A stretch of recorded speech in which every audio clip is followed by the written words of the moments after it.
तो दोस्तों आज मैं एक्सप्लेन करूंगा हाल ही में रिलीज हुई एक बहुत ही बेहतरीन इंडोनेशियन हॉरर मूवी को, जिसका नाम है पारा बतीना पेंगित इब्लिस। यानी कि यहाँ पर जिन्स वगैरह का सीन है जो कि काफी भयानक होने वाला है। और हाँ, आप यहाँ पर ये भी सोच रहे होंगे कि इस टाइटल का आखिर मतलब क्या है। तो इसका मतलब है वुमेन फॉलोइंग द डेविल। उम्मीद करता हूँ कि आपको ये पसंद आएगी क्योंकि इंडोनेशियन मूवीज तो बढ़िया होती ही हैं। इस मूवी को डायरेक्ट किया है राको प्रिजांतो ने। और इससे पहले मैंने एक और काफी बेहतरीन इंडोनेशियन मूवी को एक्सप्लेन किया था जो कि रियल स्टोरी के ऊपर बेस्ड है। तो अगर आपने उसको मिस कर दिया है तो जाकर जरूर देखना, उसका लिंक आपको नीचे कमेंट सेक्शन में मिल जाएगा। और हाँ, आज आपको सब्सक्राइब भी करना पड़ेगा और कमेंट भी करना पड़ेगा। कोई भी चोरी नहीं करनी है, सबको कमेंट करना है और सब्सक्राइब करना है। तो चलिए अब बिना किसी देरी के चलते हैं सीधा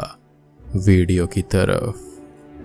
तो मूवी की शुरुआत होती है सुमी नाम की एक लड़की को दिखाते हुए जो कि अपने गांव के किसी फॉरेनर डॉक्टर फ्रेडमैन के पास में जाती है और उनसे कहती है कि उसके फादर के पैर का पेन बहुत ही बढ़ गया है और वो बहुत ही ज्यादा बुरी हालत में है। अब डॉक्टर सुमी के साथ उसके घर पर आते हैं तो उसके फादर कार्तो के पैर में नी के नीचे की साइड पर एक घाव होता है जिसका इलाज बहुत टाइम से चल रहा था, लेकिन उसके अंदर कोई भी आराम नहीं आता। उल्टा वो अब बहुत ज्यादा बढ़ चुका था और बहुत ही ज्यादा सड़ चुका था, जिससे कि डॉक्टर उसे काट कर अलग कर देते हैं और कार्तो को पेन किलर देकर वहां से निकल जाते हैं। खैर, अब सुमी अपने फादर से कुछ बात करती है और वो उससे बोलते हैं कि उसने कटा हुआ पैर दबाया या फिर नहीं, यानी कि बैरी किया या फिर नहीं, क्योंकि ये पैर उनके लिए कर्स है जिसको वो जल्दी ही बैरी कर दे। जिस पर सुमी कहती है कि वो अभी घर की सफाई करेगी, उसके बाद में वो पैर को मिट्टी में बैरी कर देगी और तब तक के लिए वो पैर को घर के फ्रीजर के अंदर ही रख देती है। खैर, अब अगले सीन में हम सुमी को उसके फ्रेंड साबिर के साथ में देख पाते हैं जहाँ पर वो दोनों आपस में बात कर रहे होते हैं और सुमी बोलती है कि उसके फादर जल्दी से ठीक हो जाएं, जिसके बाद में वो एक गांव छोड़कर सिटी चली जाएगी और अपनी माँ और भाई अहमद को ढूंढेगी। जिस पर साबिर कहता है कि वो भी उसके साथ चलेगा उसकी मदद करने के लिए। वो दोनों अब थोड़ी और बात करते हैं जहाँ पर सुमी अपने फादर की गुलाई यानी कि डिश शॉप को रीओपन करने की बात कही थी, जिस पर साबिर उसको कहता है कि वो उसके बॉस मिमिन से हेल्प मांग सकती है जो कि उसकी मदद कर देंगे मटेरियल या फिर पैसों से। अब वो दोनों मिमिन के पास जाते हैं जहाँ पर सुमी किसी को गोट बुचर करता हुआ देख लेती है, उससे सीखने का ही बोलती है और फिर वो मिमिन से बात करने जाती है जो कि उससे थोड़ी बहुत गलत बातें करता है और अब वो वहां से निकल जाती है। खैर, अब वो अपने घर पर आती है तो कार्तो का पैर बहुत ही ज्यादा दर्द कर रहा था और काफी इन्फेक्शन भी बढ़ चुका था, यानी कि लेग काटने का भी कोई फायदा नहीं हुआ, जिससे कि वो सुमी को डॉक्टर फ्रेडमैन को बुलाने भेज देता है। लेकिन सुमी कहती है कि डॉक्टर किसी के साथ कहीं पर जा रहे थे तो वो वापस घर आकर सो जाती है। अब तभी उसे एक सपना आता है जिसके अंदर वो एक अजीब से आदमी को देखती है जो कि पूरी तरह सफेद था। उसके दांत और नाखून बड़े थे, साथ ही उसकी आंखें पूरी तरह से लाल थी और ये कोई आम आदमी नहीं था बल्कि ये डीमन किंग इब्लिस है जो कि सुमी को बुलाने लगता है। अब तभी उसकी नींद खुलती है तो उसके पिता उसको बुलाते हैं जिसे बहुत ही दर्द हो रहा था और वो खाने को मांगते हैं, लेकिन घर के अंदर कुछ खाने को नहीं होता, जिससे कि वो उसको बुरा भला बोलने लगते हैं कि उसे काम करना चाहिए, कमाना चाहिए, उनकी सेवा करनी चाहिए। वो कहती है कि वो सब कुछ कर रही है, अपनी जवानी को वेस्ट कर रही है, जिस पर गुस्से में वो उससे कहते हैं कि उसे भी अपनी माँ की तरह ही भाग जाना चाहिए था और वो दोनों को ही पसंद नहीं करता, जिस पर उसे गुस्सा आ जाता है और वो थोड़ी सी हाथापाई भी कर लेती है। खैर, अब वो रूम से बाहर आती है तो उसे वहां पर खड़ा हुआ इब्लिस दिखाई देता है जो कि उससे कहता है कि वो उस पर बहुत वक्त से नजर रख रहा था और उसकी हर दिक्कत का सॉल्यूशन उसके पास है, जिससे सुमी काफी डरने लगती है और वो उसकी एक फिंगर कट करके खा जाता है। लेकिन कुछ ही पलों में उसकी फिंगर वापस आ जाती है, यानी कि एक काइंड ऑफ अ डील या फिर पैक्ट था। खैर, अब वो सुमी से कहता है कि वो सिर्फ उसका दोस्त बनना चाहता है और वो उसे उसकी मदर का फ्यूचर दिखाता है जिसके अंदर वो सुमी के पास वापस आ चुकी हैं और वो घर का ख्याल रख लेंगी, जिससे कि सुमी अपनी जवानी अपनी जिंदगी को एंजॉय कर पाएगी। और इस विजन के बाद में इब्लिस कहता है कि ये सच हो सकता है अगर सुमी उसकी दोस्त बन जाए तो, जिस पर वो मान जाती है और अब वो उसे उसके फादर का ही पैर खिलाने का बोलता है और कोई लिक्विड भी देता है जो कि उस डिश के अंदर वो डाल दे। और सबसे बड़ी बात कि सुमी उसकी बातों में आ जाती है और वैसा ही करती है। वो उसके फादर के ही पैर के मीट से कोई डिश बनाती है और वो लिक्विड मिक्स करके उनको वो खिला देती है, जिन्हें वो बहुत ही ज्यादा अच्छी लगती है।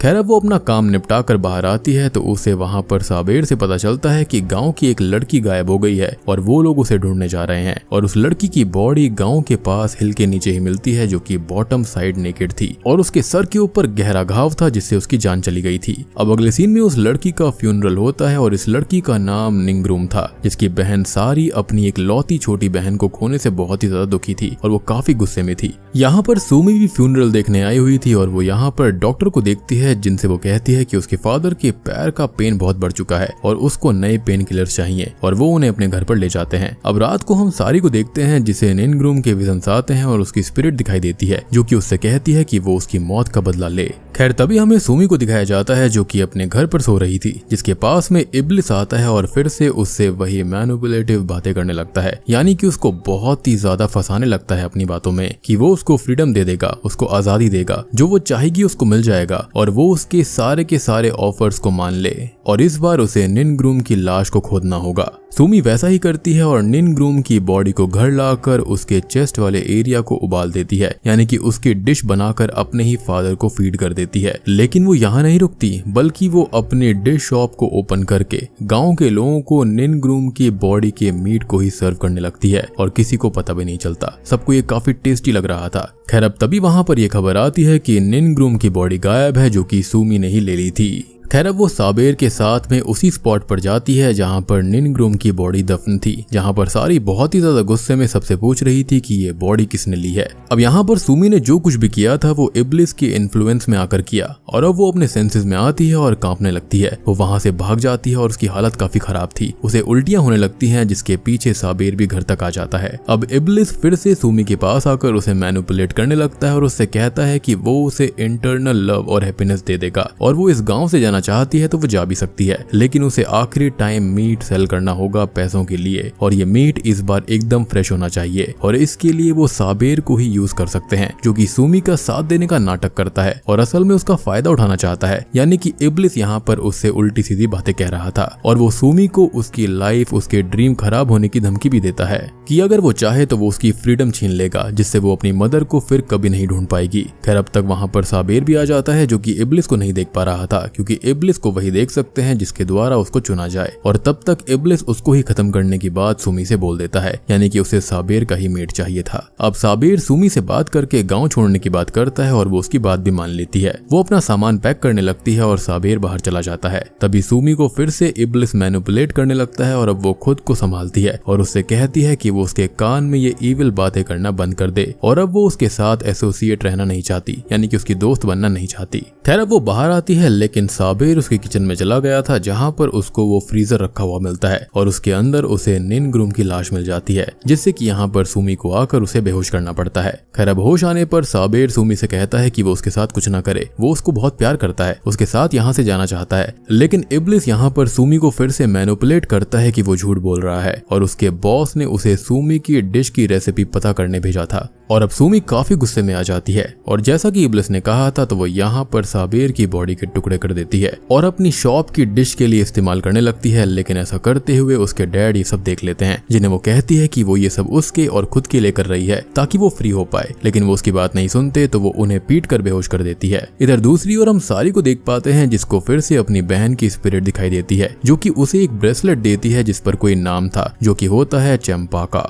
यानी कि एक हिंट था कि उसके किलर तक कैसे पहुंचा जाए। खैर अब अगले दिन सारी चंपाका को ढूंढते हुए एक जगह पर पहुंचती है तो ये ब्रेसलेट असल में असी चंपाका नाम की एक अजीब सी लेडी का था, जो कि एक शेमन टाइप की लेडी थी और वो उस ब्रेसलेट को देखकर कहती है कि ये उसका ही है, जिसे उसने चुराया होगा और वो उल्टा उस पर ही गुस्सा करने लगती है और उसका बेटा जो कि डिफॉर्म्ड और स्पेशल है वो सारी को थोड़ा कुछ मार भी देता है, जिससे कि वो वहां से चली जाती है। लेकिन असी को ब्रेसलेट वापस मिल गया था और वो अपने बेटे पर गुस्सा करती है कि ये ब्रेसलेट उसने चोरी करके निंगरूम को दिया होगा। लेकिन यहाँ पर निंगरूम का इससे क्या रिश्ता था, तो यहाँ पर इस बारे में तो हम थोड़ी देर में जान पाएंगे। अब रात को सारी घर पर सो रही होती है, जिससे भी वही इब्लिस का ड्रीम आता है, जिससे वो जाग जाती है और अब वो उसके पास में आता है और सारी का उससे पहले से रिश्ता था। वो कहता है कि सारी ने उससे क्या डील की थी वो भूल गई है। जब बचपन में उसकी बहन निंगरूम बीमार थी, मरने के करीब थी, तब उसने उससे अपनी फ्रीडम का सौदा किया था, जिसके बदले में उसने निंगरूम को ठीक कर दिया था। जब समय बीतने पर सारी ने उसको बुलाया और आगे बढ़ गई और अब निंगरूम खत्म हो चुकी है तो उसकी लाइफ का कोई मकसद नहीं है, तो वो अपना बॉक्स निकाल ले जो कि उसने छुपा कर रख दिया था और वो जो करती है वो वापस से करने लगे।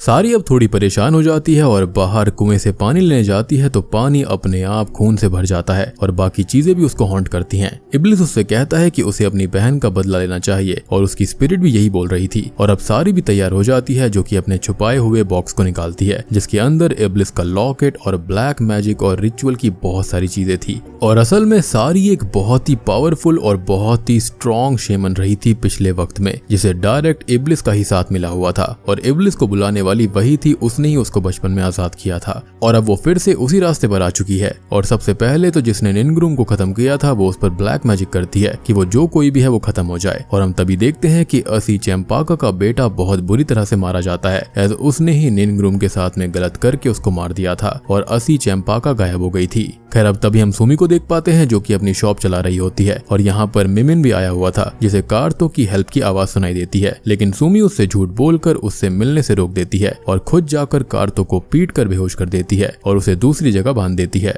अब हम सारी को देख पाते हैं जिसके पास असी चैंपाका आती है और उसे एक ब्रेसलेट देते हुए कहती है कि ये इब्लिस ने उसको देने के लिए कहा था। और अब सारी आगे की चीजें समझ जाती है कि निनग्रुम की वो दोषी नहीं है, उसने ऐसा कुछ नहीं किया और जो कुछ किया था वो उसके बेटे ने किया। अब हम सुमी को देख पाते हैं जो कि गांव छोड़ने की तैयारी में थी और इब्लिस उससे कहता है कि उसे अपनी मदर के बारे में पता करना चाहिए जो कि उसे इसी घर से पता चलेगा। सुमी अब अपने पिता के पास में जाती है जो कि उसे बेहोश करके भागने की कोशिश करने लगता है। तभी हम सारी को देखते हैं जो कि डॉक्टर के घर पर थी। और दोस्तों अब यहाँ पर खुलते हैं इस कहानी के थोड़े से असली पत्ते। असल में होता यह है कि जो डॉक्टर फ्रेडमैन होता है ना, वो गरीबों से नफरत करता था और उसे निनग्रुम से भी चिढ़ थी जिसे रास्ते से हटाने के लिए उसने असी के बेटे का इस्तेमाल किया जो कि मेंटली वीक तो था ही और वो निनग्रुम को चाहता भी था। अब असी का जो बेटा होता है ना, उसके अकॉर्डिंग लड़कियां पैसों के लिए कुछ भी कर सकती थी और ऐसा उसने अपनी माँ से ही सीखा था और फ्रेडमैन ने उसको जान लेना सिखा दिया था। और इस तरह से उस दिन उसने पहले निनग्रुम को ब्रेसलेट देकर उसके साथ गलत करने की कोशिश करी, लेकिन जब वो नहीं मानी तो उसने उसको खत्म कर दिया और उसके साथ में गलत काम किया। और अब सच पता चलने पर सारी फ्रेडमैन को कन्फ्रंट करने आई थी जो कि अपनी मेड के साथ उस पर अटैक करता है, लेकिन वो अपनी पावर से उन दोनों को बुरी तरह खत्म करके वहां से चल देती है।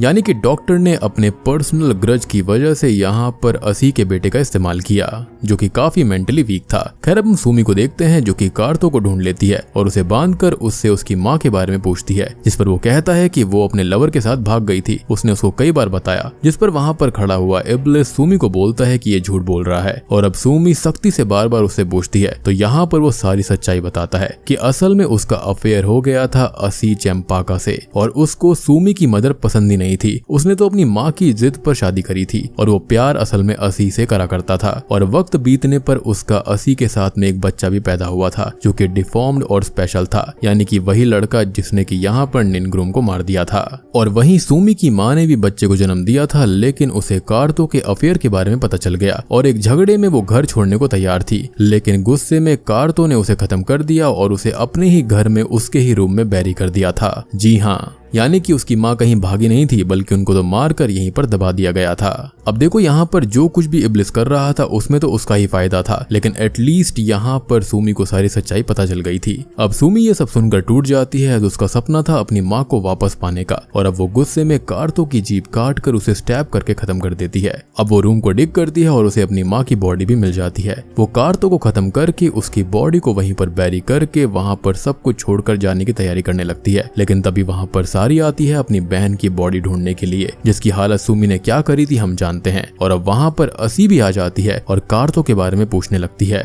अब आप देख रहे हो यहाँ पर ट्रायंगल जो बन रहा है, यानी कि यहाँ पर सुमी वो है जिसको इब्लिस ने खुद चुना है और बाकी की जो दो लेडीज हैं यानी कि सारी और असी, ये दोनों यहाँ पर शेमन हैं जिनको इब्लिस का साथ मिला हुआ है, यानी कि ये तीनों ही इब्लिस के द्वारा कनेक्टेड हैं और इन तीनों के पास में ही एक दूसरे को मारने का मकसद भी है। और अब आगे यहाँ पर क्या होगा ये तो हमें मूवी के अगले पार्ट में ही पता चल पाएगा कि वो तीनों एक दूसरे को खत्म करेंगी या फिर इब्लिस कुछ बड़ा करना चाहता है। और मुझे पर्सनली लगता है कि यहाँ पर इब्लिस का जो मकसद है वो इस पूरे गांव पर तबाही लाना और पूरी धरती को खत्म करना चाहता है इन तीनों की मदद से। और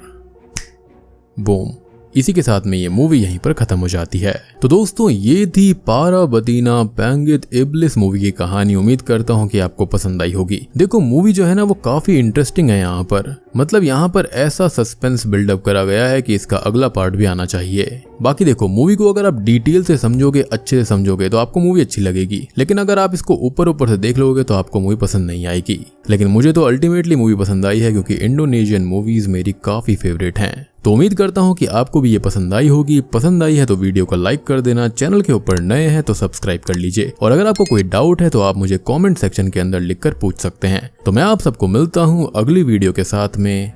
तब तक के लिए